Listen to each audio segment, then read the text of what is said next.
Salam alaikum. Dans cette vidéo, on va savoir comment calculer une intégrale par la méthode de changement de variable. Commençons tout d'abord par traiter le premier exemple. Alors, je nomme ma première intégrale, c'est i. C'est l'intégrale qui va de 1 à 4 de la fonction 1 moins racine de t sur racine de t fois dt. Je pose tout d'abord petit f de t, c'est la fonction 1 moins racine de t sur f de t, sur la racine de t. Alors, pour savoir la valeur de cette intégrale, il suffit de connaître la primitive, c'est-à-dire, existe-t-il une fonction grand F telle que grand F prime égale à petit f. Alors, on voit qu'on ne peut pas chercher facilement la primitive de la fonction f. Par conséquent, on va utiliser une autre technique qui facilite le calcul de cette intégrale. Et cette technique est nommée par le changement de variable. Alors, regardons tout d'abord notre fonction f de t. On voit que la quantité racine de t se répète dans le nominateur et dans le dénominateur. Alors, je vais choisir u, et c'est la racine de t. Alors, au lieu de travailler par la variable t, parce que le calcul de la primitive est très difficile, je vais prendre une variable que je vais la noter u, et je pose u, c'est la racine de t. Commençons tout d'abord par dériver u' de t. Alors, au lieu de travailler par cette notation qui est u' de t qu'on est habitué à travailler avec, on ne va pas l'utiliser. Mais au lieu de cette écriture, je vais utiliser l'écriture suivante, c'est du sur dt. Cette écriture est utilisée fréquemment par les physiciens. Alors, je vais expliquer pourquoi je vais utiliser cette deuxième écriture. Tout d'abord, expliquons la quantité du. Alors, du n'est qu'un petit changement dans la valeur de u. Tant que dt, c'est un petit changement dans la valeur de t. Mais si je divise la quantité du sur dt, j'obtiens le coefficient directeur. Alors, les physiciens définissent le coefficient directeur comme étant la dérivée. Donc, du sur dt n'est que la dérivée. Commençons tout d'abord par calculer la dérivée de la fonction racine de t. Alors, on sait que la dérivée de la fonction racine de t n'est que 1 sur 2 fois racine de t. Et je vais remplacer cette quantité ici. Et j'obtiens du sur dt, c'est 1 sur 2 fois racine de t. Maintenant, je peux multiplier dt à gauche et à droite. J'obtiens la quantité du, c'est 1 sur 2 fois racine de t fois dt. Mon objectif, c'est d'écrire t en fonction de u. Alors, je laisse dt dans l'autre côté.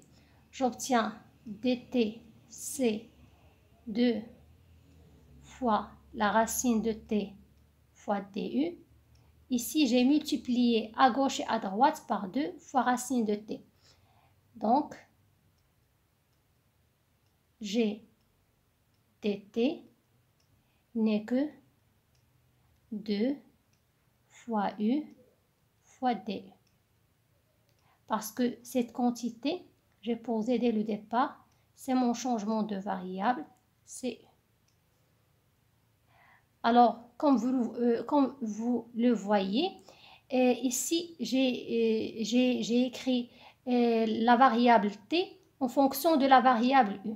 On va savoir pourquoi j'ai fait ce changement-là. Maintenant, l'objectif, c'est de calculer notre intégrale. Alors, l'intégrale n'est que l'intégrale de 1 à 4 de la fonction 1 moins racine de t sur racine de t fois dt. Alors ici, t, il varie entre 1 et 4. Alors je vais traiter les deux bornes.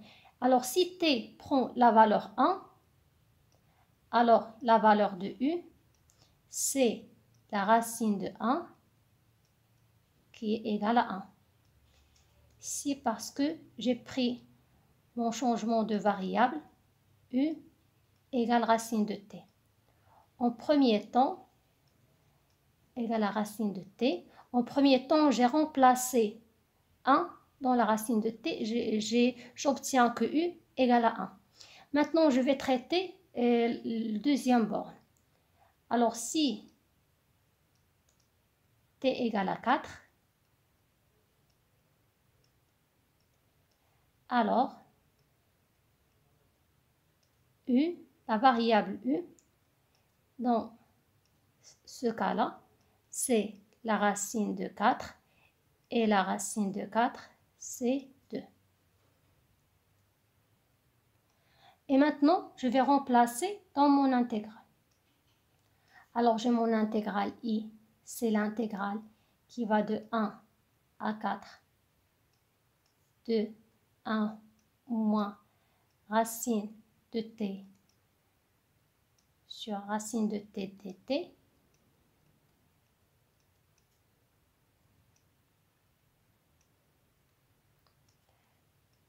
En premier temps, je vais remplacer les bornes. Alors, j'ai les valeurs des bornes. Alors, si t égale à 1, j'ai la valeur de u, c'est 1. Pardon.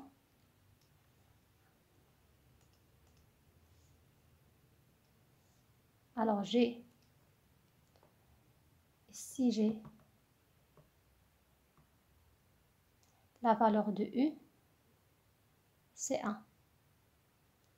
Et si je prends t, alors je vais remplacer ici. Si je prends t égale à 1, j'ai u égale à 1.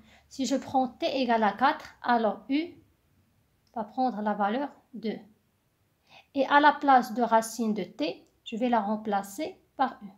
C'est 1 moins u sur u. Et comme j'ai calculé précédemment, j'ai la valeur de dt, c'est 2 fois u fois du. C'est 2 fois u fois du. Alors, on peut simplifier par u et par la linéarité d'intégrale, on peut faire sortir 2 de l'intégrale. Alors, on obtient c'est 2 fois l'intégrale de 1 à 2 de 1 moins u fois du. Alors, comme vous le voyez, ici, on est passé d'une fonction qui est difficile à trouver sa primitive à une fonction qui est plus facile, c'est une fonction polynomiale et on sait d'avance la primitive d'une fonction polynomiale. J'ai dit précédemment, si j'ai, par exemple, j'ai ma fonction c'est x à la puissance n, donc la fonction primitive n'est que x à la puissance n plus 1 sur n plus 1. Parce que si je fais le dérivé de cette quantité, est égal à celle-ci. Alors, j'ai trouvé grand F' qui est égal à F. Alors maintenant, c'est très facile de calculer cette intégrale. Alors, ceci égale C2. J'ai la linéarité de l'intégrale. Alors, je sais que l'intégrale de F plus alpha fois G, c'est l'intégrale de F plus alpha l'intégrale de G. Alors, ici, j'ai 1 fois du moins 2 fois l'intégrale de 1 à 2 de u fois du. Alors, je sais que 1 n'est que u à la puissance 0. Alors, la primitive de u à la puissance 0, c'est u à la puissance 0 plus 1 sur 0 plus 1. C'est u à la puissance 1 sur 1. C'est u. De 1 à 2 moins 2. Et ici, j'ai n égale à 1. Donc, la primitive de cette quantité, c'est u à la puissance 1 plus 1 sur 1 plus 1. C'est u au carré sur 2 de 1 à 2. Et je continue mon calcul. Alors, ceci, c'est 2. Je mets 2 en facteur. C'est 2 moins 1 moins 2 au carré sur 2, c'est 2 moins.